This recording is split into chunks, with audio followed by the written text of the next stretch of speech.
right, good morning, folks. How are you?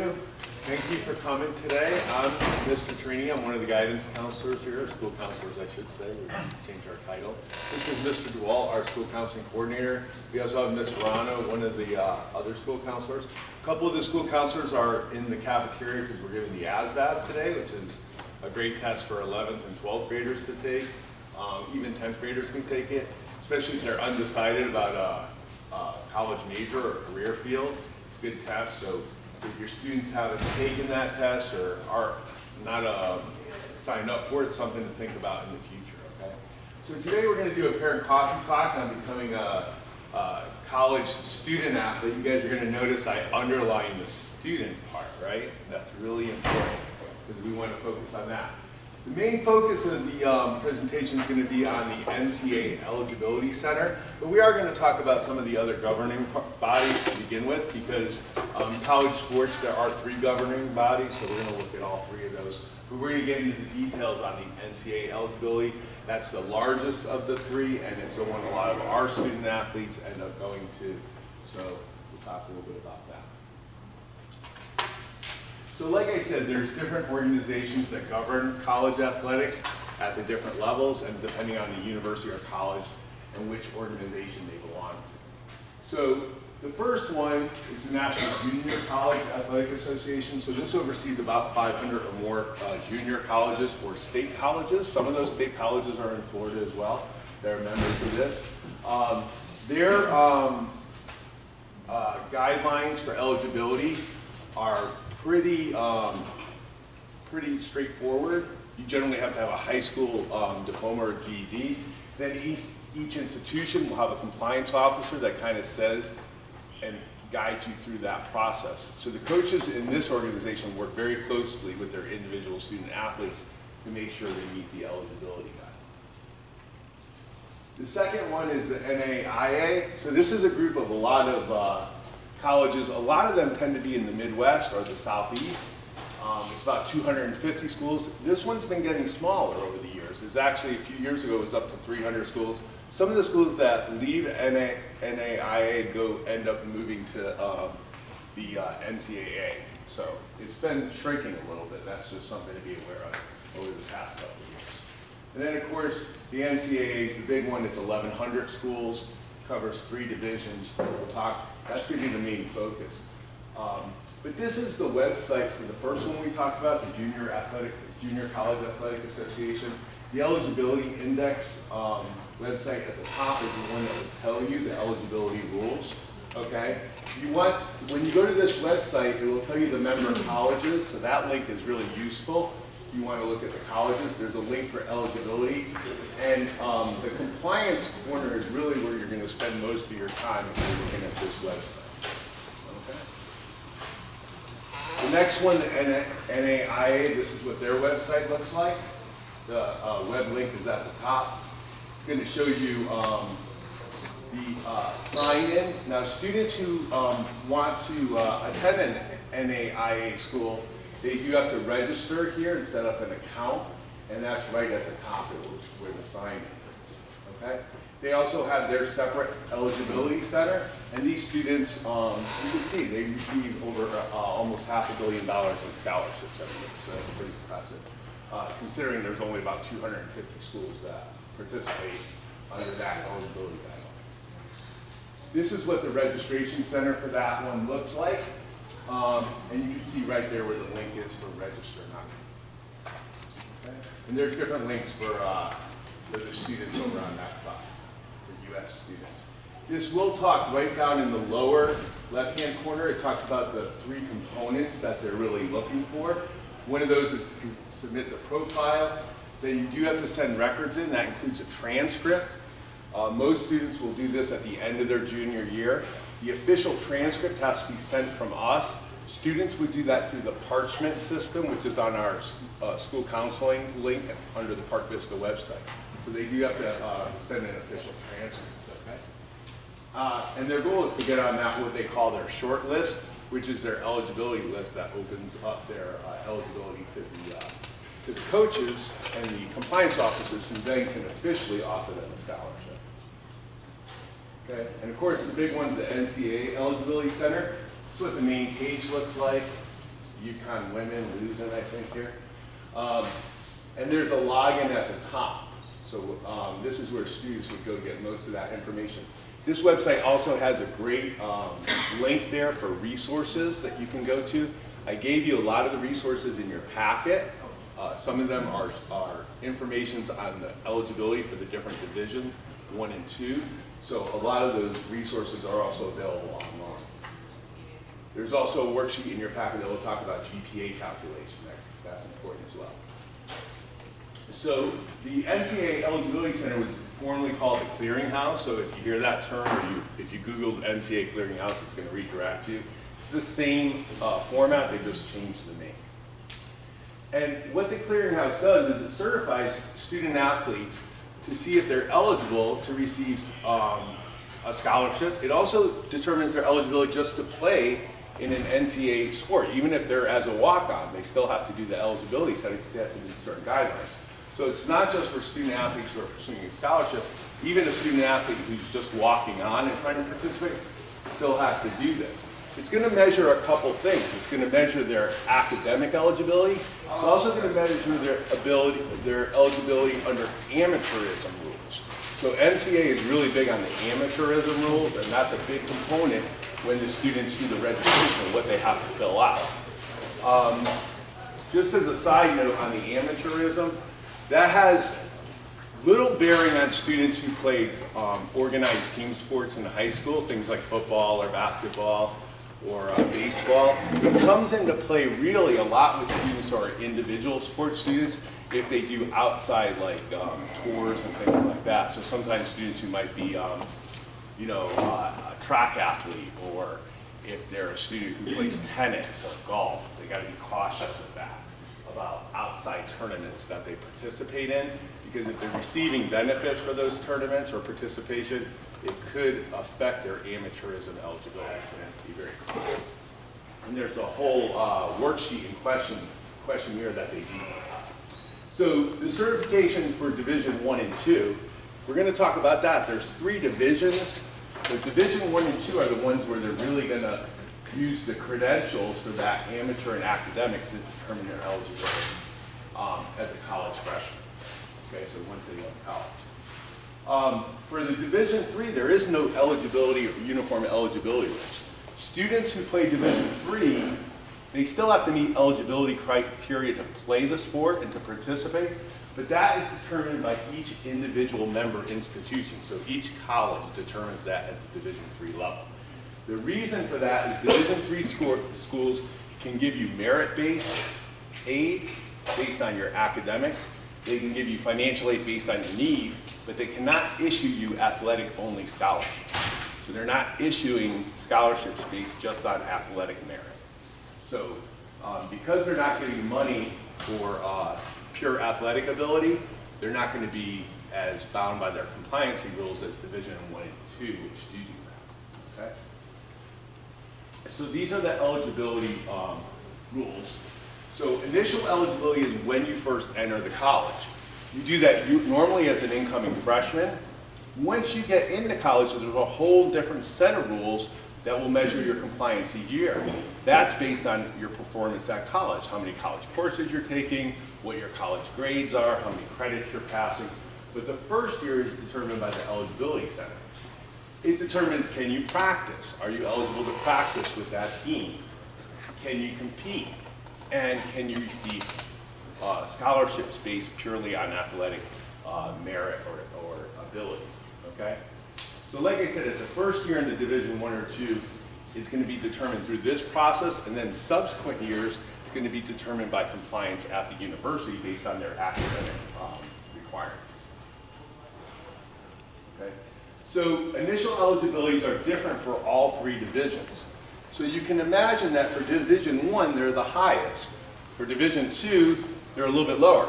Division 3 is determined by the college. Now I will say this, for Division 3 schools, they're usually not that concerned because those are academically very competitive schools. Most schools that are Division 3 are actually very high standard schools to get into for admission purposes. So usually the students who go there are very good, if they're athletes, they're very good students anyway. Okay? It's possible for you to meet eligibility at one level, but not in others. For example, you might be eligible to play at a Division II school and receive a scholarship, but you didn't meet the higher standard for Division I. And those different standards are outlined in your packet, and we're going to look at them in a minute in detail. Eligibility center qualification is different than college admission. So all the NCAA eligibility center is saying is that you qualify to practice, participate, and receive a scholarship at their member institutions. Each member institution then has different guidelines for admission. So a school like, Vanderbilt or Notre Dame, they might have a much higher admission standard than maybe a school like Florida State for their student athletes. They may hold their student athletes to a higher standard to be admitted to the school. So you still have to meet that university's admission standard. For example, you don't necessarily need 2 years of foreign language, technically, to qualify as a Division I athlete. But if you want to go to a state university in Florida, like FAU or Florida Gulf Coast or UCF, you have to have those 2 years. So the university holds you to a higher standard. Okay?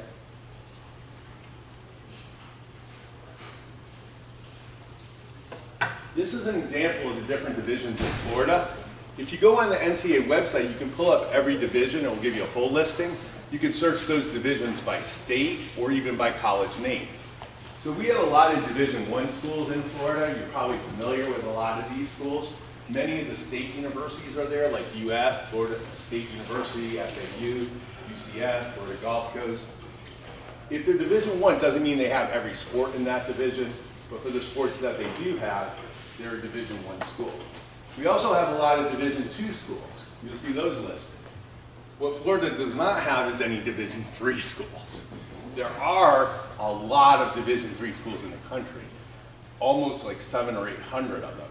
None of them exist in Florida. So the standards for Division I changed in 2016. We're not going to talk about the old requirements for Division I because those students have kind of timed out and they're already in college. So we're only going to look at the new ones since then. Okay? So for student athletes who enter a Division I college or university on or after August 1st, 2016, there's 2 ways to qualify. The first one is a full qualifier. Second one is what we call an academic redshirt. So a full qualifier can get a scholarship, they can practice, they can compete. They can do everything the student athlete does on that team. Academic redshirt has a partial eligibility. They can't compete in their first year.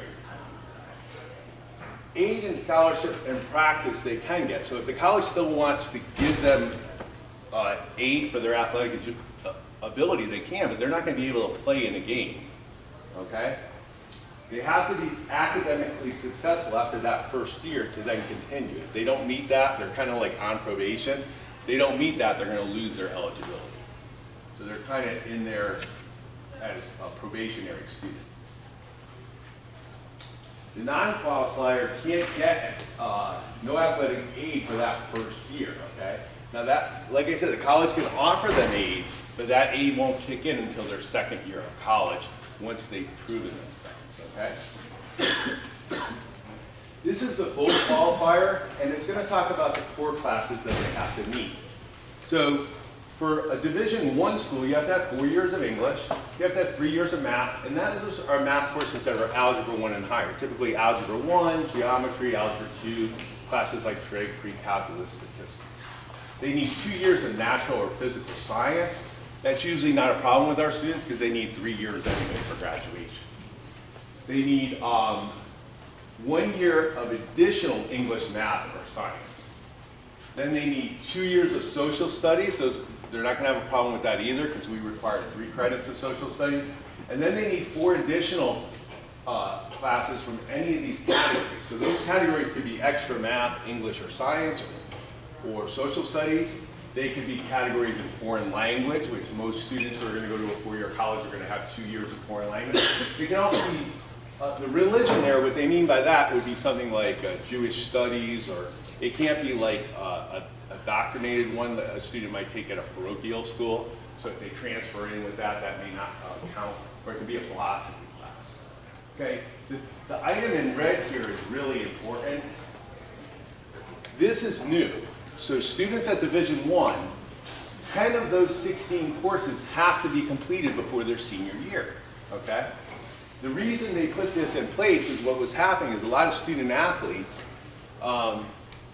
especially students like in basketball and football and some of those high marquee sports, they were backloading their schedules. So they might not have been eligible, and then they become a good athlete like their junior year, and then they're trying to squeeze all these classes in their senior year to make eligibility. So the NCAA came in and changed that, and they said, no, you can't take like 7 or 8 academic classes your senior year to build that 16. You have to have at least 10 of them done before you begin your junior year. And not only do you have to have 10, they're very specific. 7 of those 10 have to be in what they consider the hardest subjects, which are math, English, and science. So 7 of the 10 core that come in before have to be in that area. The other thing that's really important to understand is for those 10 core classes, a student can't retake a class for grade forgiveness to boost their GPA. And we'll talk about GPA in a minute because they have to meet a certain GPA eligibility. Those 10 courses are locked in at the end of that 6th semester. So at our school, for example, just on a side note, if a student does poorly in a class and they get a D or an F in a semester of like English or math or science, like when they're a 9th grader, if they choose to retake that class and their subsequent grade is a C or higher, the previous grade comes out of the GPA and that higher grade will prevail. NCAA will do the same thing for a student. They're going to take the highest attempt, but for 10 of those classes, they're going to cut that off. If the student wants to retake a class they failed freshman year, they need to complete that class before the end of their junior year or before they begin senior year. So they can't just say, well, I'll do all of that my senior year for grade forgiveness. They have to kind of get their grade forgiveness done before they begin their senior year. They can continue to elevate their GPA their senior year, but only by new courses that they're taking in those subject areas, not by repeating previous courses. Does that make sense? So that's a key change. That's why it's in red. Okay, there's a sliding scale. Sliding scale has been increased. To give you an example, the old sliding scale was like a 2.0, now it's a 2.3 at the minimum. And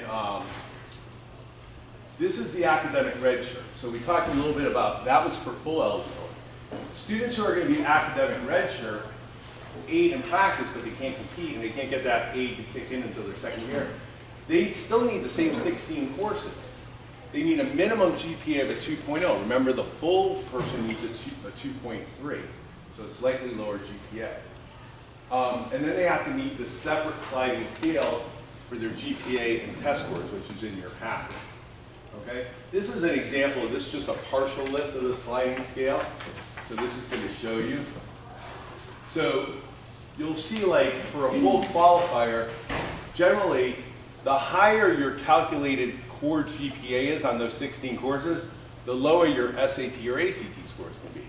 So if you're a student who has a really good academic GPA, but you're not a great test taker, they're going to balance those things out. They're going to say, that's okay. You know, you've proven yourself through 4 years of schooling by taking your academic classes and doing well. We're not going to hold you to as high a standard for your testing. But it goes the other way. If you're a student who struggled in your classes or didn't perform as well, you're going to need to test better because it works on a sliding scale. This is a partial, the full sliding scale is in your packet. The bottom part is going to kind of show you where a red shirt, that academic red shirt student would fall in. And again, that's in your packet, but this kind of gives you an idea of the partial. Okay, so how is core GPA calculated? There's a, in your packet, there's a calculation guide at the back. But remember, only courses on our approved list. Now, we have a form called an H-48 that Mr. DeWalt fills out every year.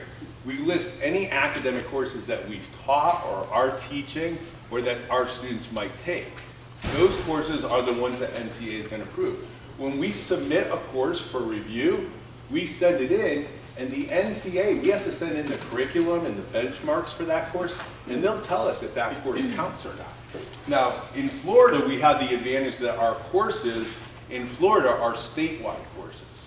So when we submit a course, it's a state course code, and we're not the first school to submit that course. So NCAA kind of knows that's a course they'll accept or not accept.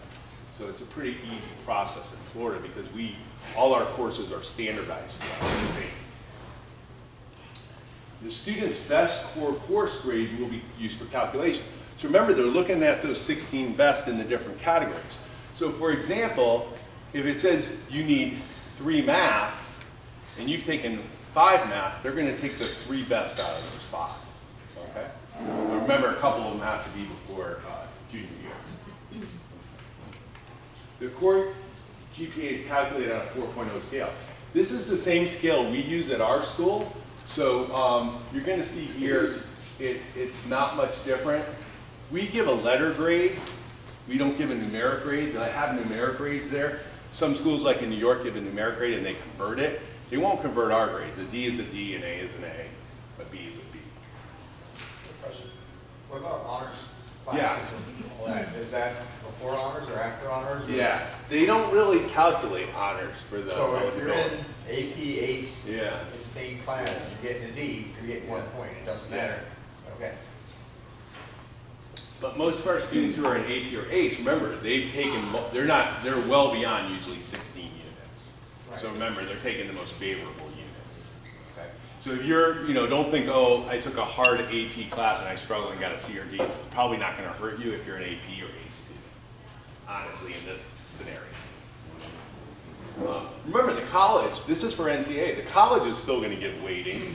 So for admission purposes, you're still going to get that weight. This is just for eligibility purposes. Right, but then you can't play. Right, but like I said, most students who are taking AP or ACE classes are not in that situation. Honestly, they're just not. And again, with the GPA, the way it slides, if those students are in AP or ACE classes, they're going to have solid test scores most of the time. So just to confirm, for purposes of eligibility under NCAA, it's not weighted. It's not weighted. And the reason they do that is for them to decide weighting on every different high school throughout the country is a hard thing to do. It's just hard. Yeah? On the grade scale, it says 75 as a C, isn't a 70 a C? Right. Like I said, what they're going to do is some schools on their transcripts, like if you look at a New York City school transcript, they don't report a letter grade, they report a numeric grade, okay? So if I send a transcript from New York and they see that numeric grade, they're going to convert it, okay? In our case, we don't send a numeric grade. We send a letter grade. So if we send them a D on the transcript, they're going to count it as a D. If we send an A, they count it as an A. So NCAA is only doing that conversion for schools that don't report a letter grade. We have an advantage. We have an advantage. The one thing I will mention, though, this is important, and it doesn't really matter because we don't do too much of this, but if a student takes a class and has for some reason they have a pass-fail option on a course, and if it's put in as a pass, the NCAA will always take whatever that school's lowest grade is and put the pass in. So in our case, if you take a course and it's a pass-fail, they're going to count that as a D because they're going to start where it's lowest. We don't do that much. The only exception would be like a student who took an EOC exam without taking the course and passed the exam, and we don't put a P in, we put a T in, but they would count that as the lowest pass. It's very rare at Parkland for students to have that situation. Okay, next we're going to talk about Division II. Now Division II is just changed this year, okay? So I am going to go quickly over the previous qualifications, but this would be for students who are freshmen in college right now, okay? So it's probably not going to pertain to you, so we'll go through that really quick. They graduate from high school, complete a minimum of 16 core classes, 2.0 core GPA, minimum set scores. It was an 820 combined SAT or some score of the 4 sections of the ACT for 68. Oops. Did I do this wrong? There we go. You have to still complete the amateurism questionnaire and request final certification for that. These just changed, so most of our students are going to be under the new rules. They're harder. Okay, these rules are more difficult for Division II. They began this year. They have to graduate from high school. They have to still complete those 16 core classes. They have to present a required GPA on that new sliding scale that's in your packet. They have to present a qualifying SAT or ACT score on that sliding scale, and they still have to do the amateurism questionnaire. Okay? Division II core courses are different than the Division I, okay? So they're not the same, they're the same courses, but in a different kind of breakdown. So instead of 4 English, they need 3, 2 years of math, algebra 1 or higher, 2 years of natural or physical science or lab, 3 years additional math, English, or science, 2 years of social studies, and 4 years of additional core courses from any category above or foreign language. So one thing I'll mention about Division II is they don't have that 7-10 rule that we talked about for Division I, okay? So it's not like you know, if you were to backload some of your classes, they don't have that. For Division II doesn't hold you to that higher standard, okay? Part of that is because Division II schools don't award as much money as Division I, so they're not going to hold you. Remember, for Division III schools, the academic certification status is determined by the institution, not by the eligibility center. Division III student athletes don't get athletic scholarships. They still get scholarships, but those scholarships are usually need-based scholarships, or they're scholarships based on academic merit or some other talent that they're bringing. Like I said, for the most part, Division III schools are very competitive academic schools. So students who are going to be admitted to a Division III school, they're usually good students anyway. What's an example of that type of school? An example of a Division III school might be, I'm trying to think. They tend to be in the Northeast. Maybe a school like Sacred Heart, I'll say, okay, which is in New Haven. Or, I'm from Connecticut and Massachusetts, so I'm trying to think of schools around there. Like a school like Emerson in Boston, okay? So schools like that, they're schools that are good academic schools. Students will play sports there, but they're playing more just like they do here. They're not getting it, you know, they're playing because of the love of the sport, not to get an athletic scholarship. But they tend to be very good students. And they're playing because they really just love the sport. Okay, there is an early certification, so if you're a really good student and you're not like scrambling for credits in GPA, you can actually qualify early. And students who qualify early, they can do that by the end of their 6th semester, and they can become what they call an automatic qualifier, okay? So for Division I, if you wanted to qualify early, you have to have a minimum SAT of 900 or an ACT when they take all 4 sections and add them up to 75. Their core GPA has to be pretty good. It has to be a 3.0 higher on 14 core courses. The reason it's 14 and not 16 is because they know you haven't done your senior year yet. So they're going to say, okay, well, you haven't taken that 4th year of English or that fourth year of math. You still have to submit your final high school transcript, including date of graduation. But if you're a good student and you're trying to qualify early and you're a good student athlete, you can submit your transcripts at the end of your junior year, and if you've met these requirements, you're going to be an automatic qualifier. So good students have an advantage if they're a student athlete. So they can qualify early and kind of not, they still have to do well their senior year to get into college, but they don't have that pressure on them, oh, I got to qualify. Okay? Students who meet the criteria after 6 semesters, okay, this is for Division II. Minimum SAT of 1,000 or ACT of 85, core GPA of 3.0 on 12 courses.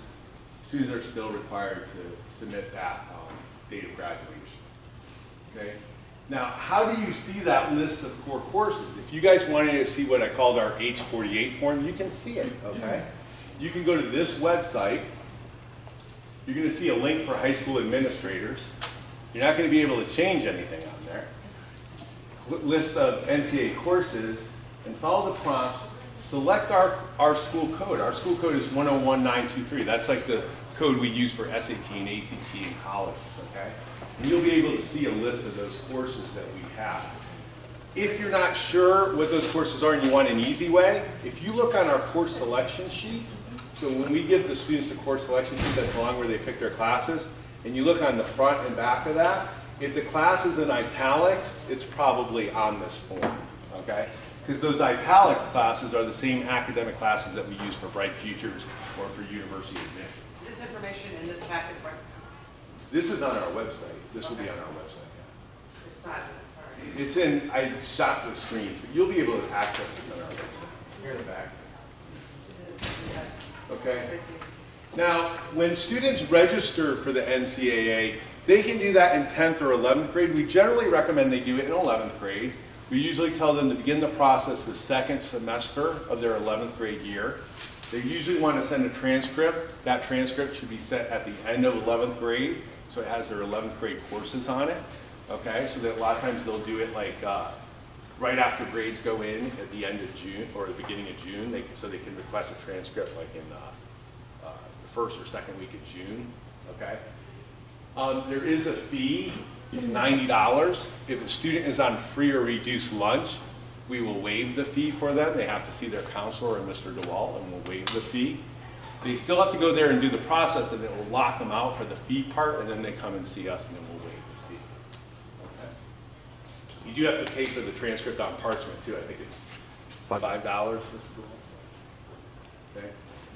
Remember that if a student took a high school course for credit in 7th or 8th grade, as long as that course was a high school course, it still counts for them, okay? So if they took Algebra 1 in 8th grade or Spanish 1 in 8th grade, they can still count that course. It will be on their transcript and it counts in those high school classes, okay?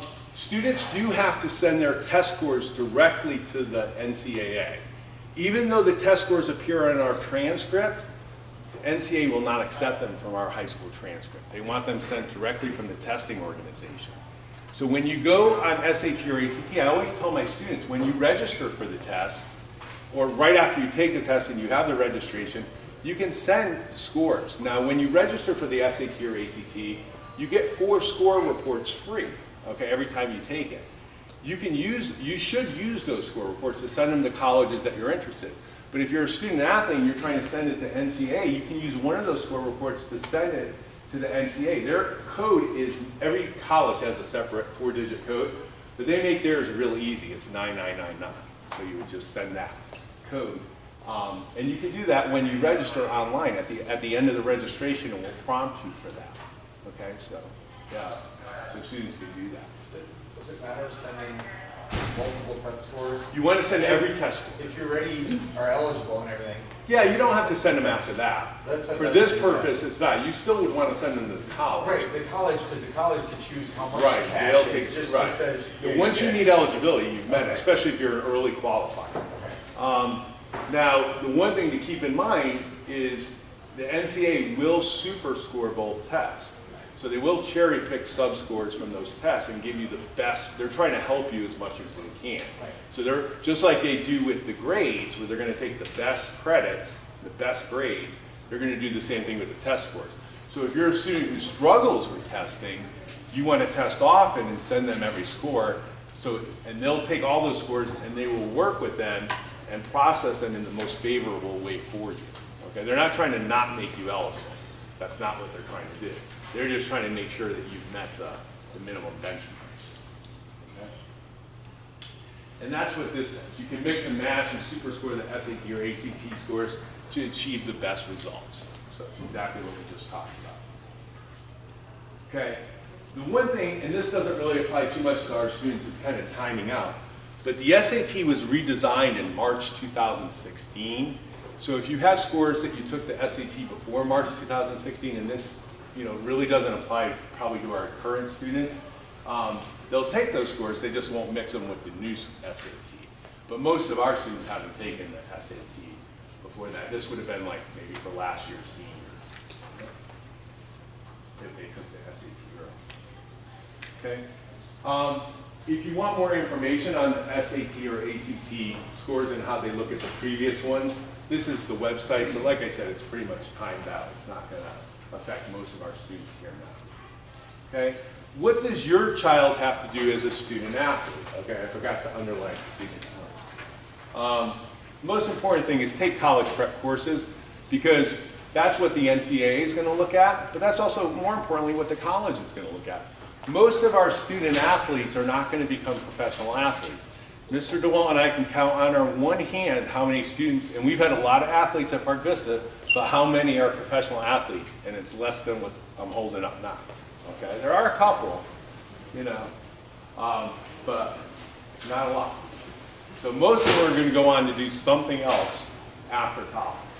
So they want to be a good student first and a good athlete second. They have to maintain their best possible grades, okay? As a rule, we tell all of our students, and when we just met with our freshmen, we tell them no grades below a C. C or better is the minimum we want at Park Vista. And if you plan on going to college or university, the majority of your grades really have to be A's and B's. And you need to choose rigorous classes and challenging courses. You know, when you have the opportunity to take electives, you know, consider, not bad to take weight training for 4 years, but consider taking a class like psychology or law studies or African American history, something that's going to help you boost that academic profile. Take an extra science like anatomy or marine science. So think about those classes. For our 11th and 10th graders, if you're a good student, think about taking our SAT or ACT prep course. Half of that is an academic class called semantics, but you're going to boost your test scores if you're practicing on that SAT and ACT prep. So that's something to think about. Okay? Take the SAT and ACT beginning your junior year and take each test at least 2 or 3 times, 2 times a minimum for each test. We will give all our 11th graders a free SAT in March during the school day.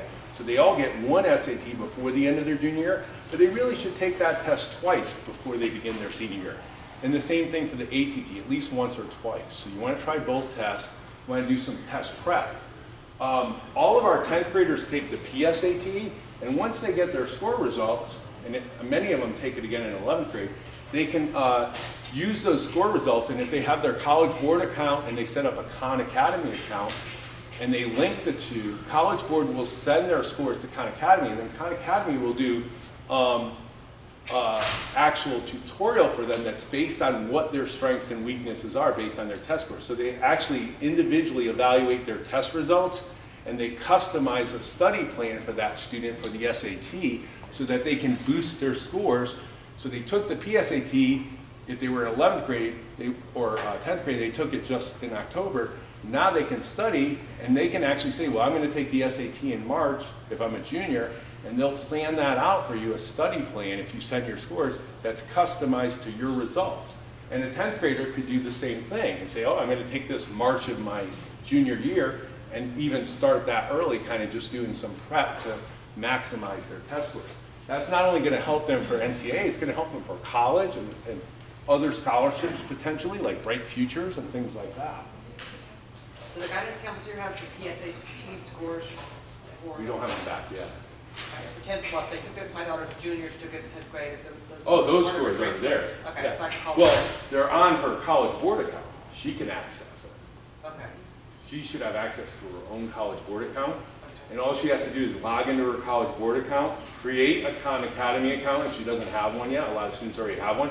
And then on your College Board account, if you just do SAT, Khan Academy, SAT prep, you just link the two. You're basically giving College Board permission to send your scores to Khan Academy. But those two partner together. They do it all the time. I mean, it happens hundreds of thousands of times a month. Kids link those accounts. Okay? So you want to register, like I said, with a profile page on the NCAA Eligibility Center. Like I said, most students are going to want to do this in the second half of their junior year. That's kind of the prime time to do it. One last thing I'll mention is, if you're a highly recruited athlete, you're going to get, once you do your eligibility center, you can go for an informal visit before you do this to a college. You can have an informal discussion with a coach. But if a coach is highly recruiting you, there's rules once that starts. Once you fill out the eligibility, you're entitled to 5 official visits, okay? The official visits are guided by the NCAA, but it allows things like, you know, those official visits will allow the college to really show you around, give you the full purview of the college. You're not just going on your own to do it. And you cannot be offered officially a scholarship until you do this process. So a coach might discuss with you, oh yeah, but they can't offer you a scholarship until you're eligible. So you have to meet those eligibility. And then once you do, you're allowed those 5 official visits, and then you can be officially offered a scholarship, okay? All right? Okay. Now, aside from athletic scholarships, remember there's other forms of financial aid. I talked about Bright Futures, which is another merit-based scholarship for students who go to school in Florida. And all of these can be kind of added on and layered together. But you also want to still make sure you fill out a federal financial aid form your senior year. If you go to a school that requires a profile, and some schools require a second thing called the CSS profile, for example, like University of Miami will, those are financial aid forms that you can fill out to still get other forms of scholarship. So you want to make sure you do that as well. It's very important. We want to see all of our students who are going on to college senior year fill out their FAFSA form. Right now we're at 58%, 59%. That's not where we want to be. We want to be closer to like 80%. Right? So these are some of the websites for more information, the eligibilitycenter.org. All right? They do have a customer service number. Don't call the administrator number. I put it up there. I probably shouldn't have. There's a public number. Okay. You, of course, want to talk to your high school coach. They know a lot. Some of our coaches are very familiar with this process. Another person you might want to talk to would be Miss Romero. I didn't put her name up here, but our athletic director. And of course, you can always see your counselor. A lot of the times the kids come to me because I know a little bit more about it than maybe some of the other counselors, but they're good students. If they have a question, they just ask. Okay? All right? We have another coffee talk coming up. Doesn't this one look like fun? Gen X versus Gen Z. Okay? So if you're Generation X, you were born about 1965 to 1980. Okay? And a lot of Gen Xers have Gen Zs who are like our current middle school and high schoolers. Okay? So we're having a coffee talk. We have some jokes in here, not a brunch. Because millennials love brunch, by the way, if you didn't know that. So if you want to learn a little bit more, this is a new one for us. We haven't done it before, but we feel like those generational dynamics are really different between the different groups that we're seeing. So we want to kind of investigate that and explore that. You guys have any questions? All right. Thanks for coming. Thank you.